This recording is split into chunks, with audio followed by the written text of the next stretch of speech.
चिराग पासवान को लेकर के एक बड़ी बातें सामने आ रही है। सवाल उठ रहा है कि क्या चिराग पासवान वाकई में बीजेपी के साथ जा रहे हैं, बीजेपी के साथ गठबंधन करेगी उनकी पार्टी। हालांकि जिस तरीके से बीते दिन की बात कर ली जाए तो बीजेपी के कई ऐसे सांसद थे, खासकर अजय निषाद और कई ऐसे बीजेपी के कोटे से बिहार सरकार में जो मंत्री हैं या फिर बीजेपी के बड़े नेता हैं, उनका साफ तौर पर मानना था कि चिराग पासवान को बीजेपी के साथ आ जानी चाहिए। और उन्होंने इन सभी बीजेपी के नेताओं ने अपने वरीय पदाधिकारी, बीजेपी के वरीय नेताओं से अनुरोध भी किया था कि अब बीजेपी के साथ यानी एनडीए गठबंधन में चिराग पासवान को लाना चाहिए, इसकी पहल होनी चाहिए। बीजेपी के तमाम बड़े नेता इसकी मांग किए थे आला अधिकारियों से बीजेपी के। हालांकि चिराग पासवान ने धन्यवाद दिया है उन सभी बीजेपी के नेताओं को जिन्होंने बीजेपी के साथ चिराग पासवान को फिर से लाने की बातें कही थी, फिर से आने की अनुरोध की थी और इस पर पहल करने के लिए बीजेपी के आला अधिकारियों से उन लोगों ने अनुरोध किया था।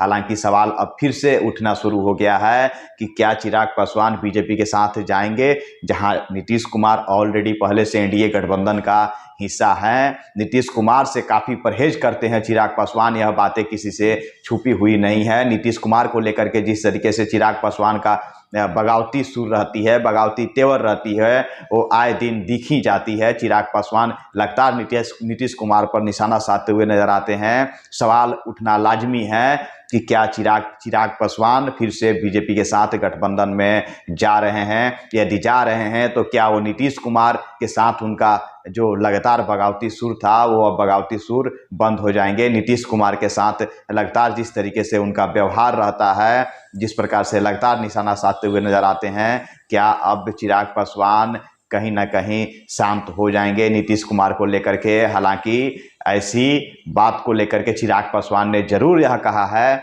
कि फिलहाल बीजेपी के साथ हम गठबंधन तो करने नहीं जा रहे हैं। हालांकि क्यास यह लगाया जा रहा है कि बीजेपी के तमाम नेताओं के तरफ से और चिराग पासवान के तरफ से आज उन सभी नेताओं को धन्यवाद दिया गया है। बीजेपी के तमाम सांसदों की तरफ से अब मांग की जाने लगी है कि एनडीए गठबंधन में चिराग पासवान को लाना चाहिए, जिसको लेकर के बीजेपी के नेताओं से पूछा भी गया था कि क्या नीतीश कुमार इस बात को स्वीकार कर पाएंगे कि चिराग पासवान एनडीए गठबंधन में आए। इसको लेकर के बीजेपी के नेताओं का कहना भी था कि उपेंद्र कुशवाहा भी अकेले विधानसभा चुनाव लड़े थे और नीतीश कुमार के विरोध में लड़े थे। फिर भी उपेंद्र कुशवाहा को नीतीश कुमार जेडीयू पार्टी में लाई थी, तो पार्टी अपनी जनाधार को मजबूत करने के लिए, अपने गठबंधन को मजबूत करने के लिए चिराग पासवान को ला भी सकती है। इसको लेकर के उन लोगों ने संकेत भी दिए हैं। हालांकि देखने वाली अहम बातें ये रहेंगी कि क्या चिराग पासवान बीजेपी के साथ गठबंधन में जाने वाले हैं या नहीं। अपनी राजनीतिक के अस्तित्व की लड़ाई लड़ रहे हैं। अभी फिलहाल चिराग पासवान जिस तरीके से उनके चाचा पशुपति पारस ने उन्हें दगा दे दिया, उसके बाद चिराग पासवान अकेले पड़ गए हैं बिहार की राजनीति में। एक उनके विधायक भी थे, वे भी उनका साथ छोड़कर चले गए हैं। तो चिराग पासवान को लेकर के जिस तरीके से बीजेपी के साथ फिर से गठबंधन की अटकलें लगाई जा रही हैं, इसमें कहीं ना कहीं दोनों तरफ से प्रयास किया जा रहा है। बीजेपी के सांसदों की तरफ से भी प्रयास किया जा रहा है कि चिराग पासवान को फिर से एनडीए गठबंधन में शामिल कराया जाना चाहिए। हालांकि चिराग पासवान ने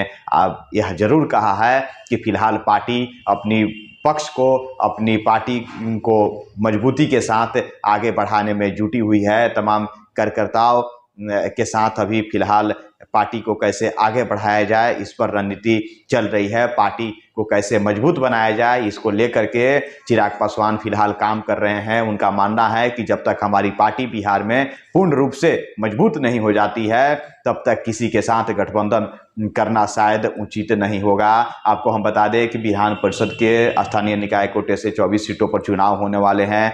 उस पर उम्मीदवार उतारने की भी बात कही है चिराग पासवान ने, और सभी सीटों पर चिराग पासवान की पार्टी लोजपा के तरफ से उम्मीदवार उतारी जाएंगी। तो बीजेपी और लोजपा पार्टी के बीच कहीं ना कहीं अब नज़दीकियां बढ़ने लगी हैं और बीजेपी को लेकर के लगातार काफ़ी सॉफ्ट नज़र आते हैं चिराग पासवान।